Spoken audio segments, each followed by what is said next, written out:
Hello everyone, today I will show you how to add 1 minute stories on Instagram. And here's how it is done. Before we get started, it is important to ensure that your Instagram app is fully updated. Without the latest version, you won't be able to access the feature that allows you to upload a 1 minute story. This feature is only available in the most recent updates. So if you haven't updated your app yet, you'll need to do that first. Once you have confirmed that your Instagram app is up to date, you can proceed by opening the app.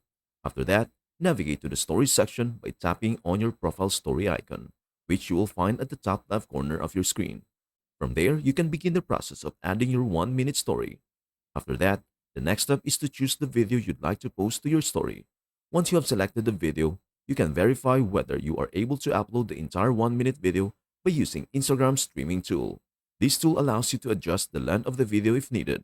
In the past, Instagram limited story videos to just 15 seconds, so longer videos had to be split into multiple segments.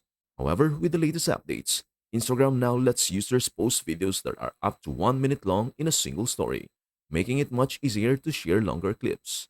Once you have selected your video, simply tap the Done button located in the top right corner of your screen. After that, head to the bottom left of your screen and tap the Your Story button, which is right next to the Close Friends option. By doing this, your 1 minute story will be uploaded and shared with your followers. And that's everything you need to know about how to add 1 minute stories on Instagram. Before we end, may I humbly ask you a favor? Please do like, share, and subscribe to our channel. This means the world to us. Thank you so much for watching. We hope to see you in our next video.